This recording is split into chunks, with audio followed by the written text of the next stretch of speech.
short notice questions. Question number 240.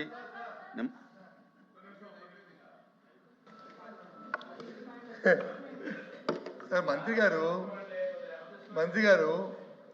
మాట్లాడినప్పుడు చాలా విషయాలు చెప్పారు. దయచేసి అధికారుల్ని మీరు ఒకసారి అయిపోయిన తర్వాత ఒకసారి పరిశీలించుకోమండి. మీరు చెప్పిన మాటలో 99% ఆనాటి ప్రభుత్వం ఐసీపీ ప్రభుత్వంలో మా తాలూకు అధ్యక్షుడు జరిగిన సమావేశంలో అవన్నీ కూడా ఇంప్లిమెంట్ చేశాం. ఇప్పుడు చేయవలసింది ఏంటంటే ప్రభుత్వం అనేది కంటిన్యూ ప్రాసెస్. ఆ రోజు జీతాలు పెంచుతాము, జనవరిలో మీటింగ్ జరిగింది కాబట్టి, మరి ఏప్రిల్ ఎలక్షన్లు ఉన్నాయి కాబట్టి ఈ 3 నెలల తర్వాత వచ్చే ప్రభుత్వం ఎదురుస్తున్నా మేము పెంచుతామని చెప్పి హామీ రాసిచ్చాము. మిగతా విషయాలన్నీ కూడా ఆ రోజే చేశాము. ఆ రోజే మీరు కావాల్సిన అగ్రిమెంట్ పేపర్స్ అంటున్నారు కదా, మీ డైరెక్టర్ గారు ఉంటారు, డైరెక్టర్ గారిని పిలిచి డైరెక్టర్ గారితో మాట్లాడి అవన్నీ జరిగే లేదో మీరు చూడండి. అంతేగాని మీరు లేనిపోయిన కలవలి మాట చెప్పి పాపం లక్షలాది మంది ఇవాళ ధర్నా చేస్తున్నారు ధర్నా చౌక్లో. మీరు ఇలా అడగండి. ఇగో మంత్రి గారు ఇవాళ అప్పుడున్న మాజీ మంత్రి గారు ఇవాళ ఎల్ఓపి గారు వచ్చి ఈ సమావేశం పెట్టారంట, ఇవన్నీ చేశామని చెప్పి సభా సాక్షిగా చెప్తున్నారు. ఇది అబద్ధమా నిజమని అడగండి. అప్పుడు మీ అధికారులు అడగండి. కానీ దయచేసి అధ్యక్ష, మంత్రి గారు వచ్చి సభను తప్పుతో పట్టిస్తున్నారు.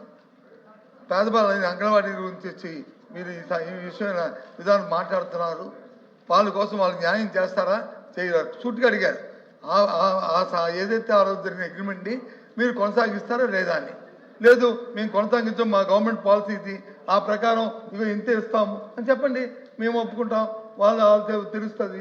అంతేగాని అసలు విషయాన్ని వచ్చి మప్పు పెట్టి అసలు ఆవిడ అడిగిన క్వశ్చన్ గురించి సమాధానం చెప్పకుండా లేని చెప్పి దయచేసి ఆ విషయం ఏది ఆ విషయం చెప్పారా? ఏది అగ్రిమెంట్ కొనసాగిస్తాము, జీతాలు పెంచుతాము విషయం చెప్పారా? మంత్రి గారు అగ్రిమెంట్ లేదని చెప్తున్నారు. అగ్రిమెంట్ ఉంటే ఇమ్మంటున్నారు. అది అందుకనే అగ్రిమెంట్ లేదని ఏదైతే మీరు చెప్పారో దానికి మీ అధికారులు అడగండి. దానికి నిరసనగా దానికి అమ్మా కొద్దిగా దయచేసి సమయం పాటించండి. దయచేసి ఏదైతే పేద అంగన్వాడీకి మీరు వచ్చి అగ్రిమెంటే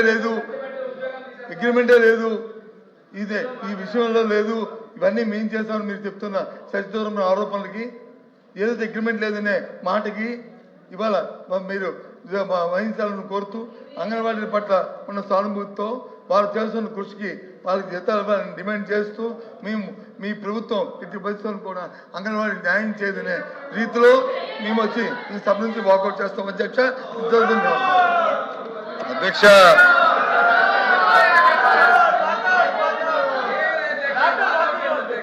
ఈరోజు వెనకాల తలుపు నుంచి వాకౌట్ చేస్తున్నారు అధ్యక్ష.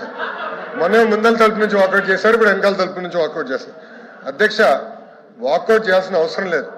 వినేదానికి సభ్యులకి ఓపిక ఉండాలి.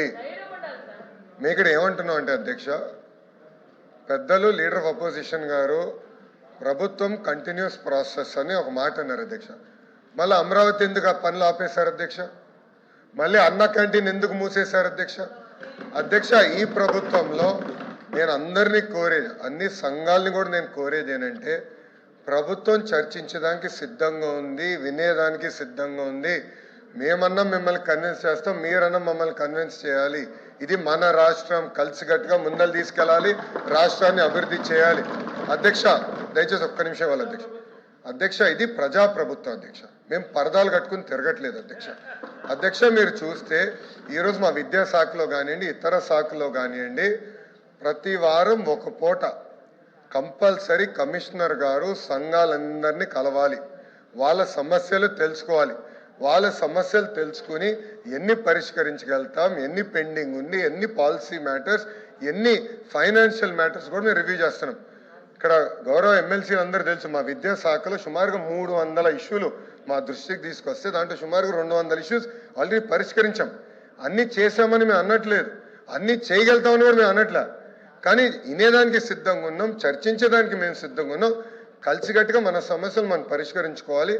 అంగన్వాడీ వర్కర్స్ కానివ్వండి, ఆశా వర్కర్స్ కానివ్వండి, మన విఏఓస్ కానివ్వండి, వాళ్ళు కూడా నేను కోరేది ఏంటంటే ప్రభుత్వం వినేదానికి సిద్ధంగా ఉంది, చర్చించేదానికి సిద్ధంగా ఉంది. ధర్నా చేయాల్సిన అవసరం అస్సలు లేదు.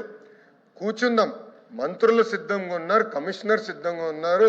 పొలిటికల్ గా Telugu Desam party, Janasena party, Bharatiya Janata party అంటే ఎన్డీఏ కూడా చర్చించడానికి సిద్ధంగా ఉంది. మొన్న మీరు చూస్తే ఒక్క ఉదాహరణ అధ్యక్ష, అంగన్వాడీ వర్కర్స్ వచ్చారు, పర్మిషన్ సాయంత్రం 6 వరకు ఇచ్చారు. 6 వరకు వాళ్ళు మధ్యలో బ్రేక్ వెళ్తే లంచ్ కూడా అన్న క్యాంటీన్లో చేశారు.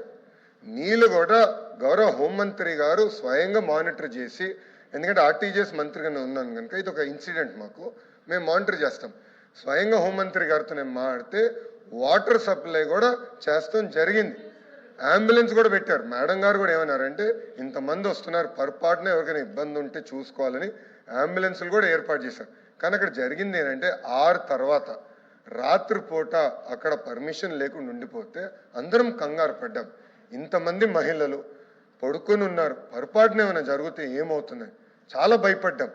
అందుకే మీరు చూస్తే 3 జిల్లాల పోలీస్ కానిస్టేబుల్, మహిళా పోలీస్ కానిస్టేబుల్స్ వచ్చి వాళ్ళని బతిమిలాడి రిక్వెస్ట్ చేసి తీసుకెళ్తాం జరిగింది. మేము ఎవరిని అరెస్ట్ చేయలేదు, ఎవరిపైన కేసులు పెట్టలేదు, పెట్టాల్సిన అవసరం లేదు. ఇది ప్రజాప్రభుత్వం, వాళ్ళతో చర్చించే మేము పని చేస్తాము. వాళ్ళు తప్పనిసరిగా పిలుస్తాం, మాట్లాడతాం. ఆల్రెడీ గౌరవ వేతనాలు పెంచే దాంట్లో గౌరవ మంత్రి గారు చాలా స్పష్టంగా అది పరిశీలనలో ఉందని చెప్పారు. అది గౌరవ ముఖ్యమంత్రి గారు నిర్ణయం కూడా తీసుకుంటారని మా అంగన్వాడీ వర్కర్స్కి తెలియజేస్తున్నా, మా ఆశా వర్కర్స్కి నేను భరోసా ఇస్తున్నా, మా విఏఓస్ కూడా ప్రభుత్వం తరఫున హామీ ఇస్తున్నా అధ్యక్ష. Thank you.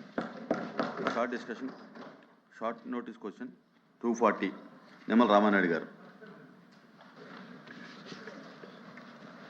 అధ్యక్ష వాకౌట్ అన్నారు, మళ్ళీ లోపలికి వచ్చారు అధ్యక్ష. ఆ క్వశ్చన్కే వాకౌట్ హౌస్ కదా, సారీ అధ్యక్ష.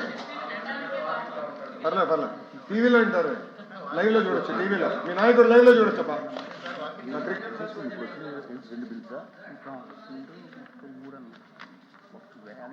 ఫైనల్కి వెళ్తున్నా, వస్తున్నాడు. ధన్యవాదాలు అధ్యక్ష.